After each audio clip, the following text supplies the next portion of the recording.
कई देवों का नाम लेते वक्त इनका नाम सबसे पहले लिया जाता है,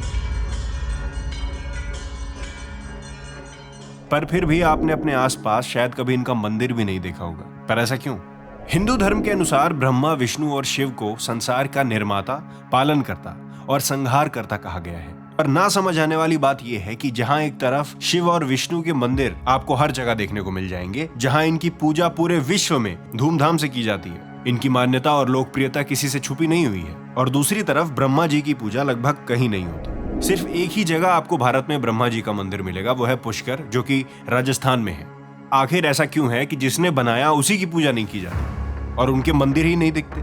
पर आपको पता है कि ब्रह्मा जी की पूजा ना होने के पीछे बहुत सारी एंशिएंट स्टोरीज हैं, जैसे सावित्री का श्राप। सावित्री के श्राप की कहानी प्राचीन भारत के एक रोचक और विचार करने के लिए मजबूर कर देने वाले पौराणिक किस्से से जुड़ी हुई है। इस कथा के अनुसार ब्रह्मा जी एक बार पुष्कर, राजस्थान में यज्ञ का आयोजन कर रहे थे। ये यज्ञ सारी सृष्टि की शुद्धि और विकास के लिए था, और यज्ञ के लिए उनकी पत्नी सावित्री जी को ब्रह्मा जी के साथ रहना था। लेकिन किसी कारणवश सावित्री जी उस समय यज्ञ स्थल पर उपस्थित नहीं हो पाई। समय बीत रहा था और यज्ञ की विधि को समय पर पूरा करना जरूरी था, क्योंकि यज्ञ की शुद्धि और उसका महत्व समय से जुड़े हुए थे। ब्रह्मा जी को अपनी पत्नी सावित्री जी का इंतजार करना पड़ा। लेकिन जब सावित्री जी समय से नहीं पहुंची तो ब्रह्मा जी ने वहां एक स्थानीय गांव की लड़की गायत्री से विवाह कर लिया, ताकि यज्ञ समय अनुसार प्रारंभ हो सके। और फिर गायत्री जी ने ब्रह्मा जी के साथ यज्ञ में बैठकर यज्ञ का समापन किया। और फिर जब सावित्री जी यज्ञ स्थल पर देर से पहुंची और ब्रह्मा जी को किसी और स्त्री यानी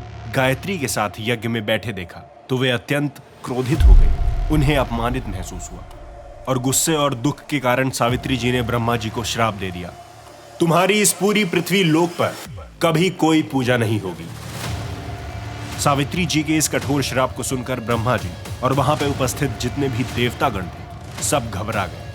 सभी ने सावित्री जी से उनका श्राप वापस लेने की प्रार्थना की, क्योंकि सृष्टि के निर्माता के प्रति ये अन्याय था। पर ब्रह्मा जी ने भी अपने गलतियों के लिए माफी मांगी और सावित्री जी से दया की गुहार लगाई। बहुत विनती के बाद सावित्री जी का क्रोध कुछ शांत हुआ और उन्होंने अपने श्राप में थोड़ा परिवर्तन कर दिया।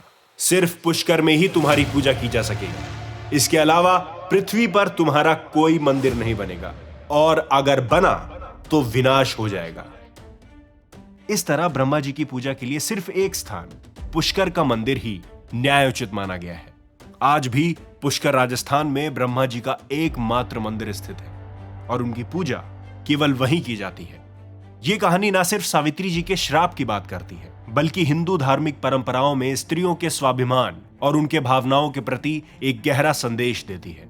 सावित्री जी का श्राप ब्रह्मा जी के आचरण का परिणाम था, और ये इस बात का प्रत्यक्ष प्रमाण है कि किसी भी स्थिति में व्यक्ति को अपने गलतियों का सामना करना ही पड़ता है।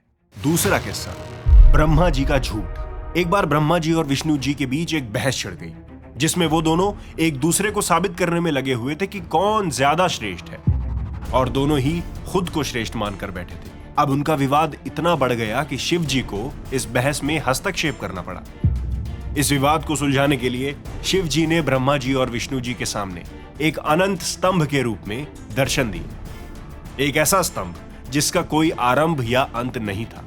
और फिर उन्होंने दोनों से कहा कि आप दोनों में से जो भी इस स्तंभ के अंत को ढूंढ लेगा, वही श्रेष्ठ कहलाएगा। अब जैसे ही शिव जी ने यह कहा, वैसे ही विष्णु जी और ब्रह्मा जी उस स्तंभ का अंत ढूंढने निकल पड़े। बहुत कोशिश करने के बाद हार कर विष्णु जी ने हार मान ली, और ये बात शिव जी जानते थे कि इस स्तंभ का कोई छोर नहीं। पर ब्रह्मा जी ने कुछ और सोच रखा था, और जब ढूंढने पर भी उन्हें वो छोर नहीं मिला और उनको ये पता चला कि विष्णु जी भी ये छोर नहीं ढूंढ पाए हैं, तो उन्होंने एक झूठ का सहारा लिया और शिव जी के समक्ष आकर उन्होंने कहा, मुझे छोर मिल गया। और उन्होंने अपनी बात सिद्ध करने के लिए एक केतकी के फूल की मदद ली। पर महादेव को तो पता था कि ये झूठ है, और वो ब्रह्मा जी की इस हरकत से अत्यंत क्रोधित हो गए। और इसीलिए कहा जाता है कि उन्होंने ब्रह्मा जी को एक श्राप दिया कि आज से तुम्हारी पूजा कोई नहीं करेगा और ना ही पृथ्वी पर तुम्हारा कोई मंदिर बनेगा। जैसे कि विवाद चाहे कितना भी बड़ा हो, बहस कितनी भी गंभीर हो, झूठ का सहारा लेकर कोई कभी कहीं नहीं पहुंचा। अब चलते हैं तीसरी और सबसे प्रसिद्ध कहानी पर, जिसका नाम है मोहिनी का श्राप। इस कथा में स्वर्ग की अप्सरा मोहिनी ब्रह्मा जी के सुंदर रूप पर मोहित हो गई थी। जब उन्होंने अपने प्रेम का इजहार किया तो ब्रह्मा जी ने इस प्रस्ताव को अस्वीकार कर दिया और मोहिनी को अपनी पुत्री का दर्जा दे दिया। पर मोहिनी ये नहीं चाहती थी और उन्हें इस बात से बहुत ठेस पहुंची और इसीलिए गुस्से में आई मोहिनी ने सृष्टि के निर्माता ब्रह्मा जी को श्राप दिया कि अगर उनका प्रेम सच्चा होगा तो ब्रह्मा जी की पूजा पृथ्वी पर कभी भी नहीं होगी। ये कहानियां कितनी सच है, कितनी काल्पनिक, ये तो मैं नहीं जानता, पर यह बात मैं जरूर मानता हूं कि हर कहानी के द्वारा हमको सिखाया बहुत कुछ जा रहा है और शायद ये कहानियां उन्हीं चीजों का प्रतीक है। ऐसी ही देश और धर्म से जुड़ी अनसुनी कहानियां और किस्से सुनने के लिए अध्यात्म नगरी को सब्सक्राइब करना मत भूलना और हमें कमेंट्स में जरूर बताना कि अगली वीडियो आप किस टॉपिक पे चाहते हैं। हर हर महादेव।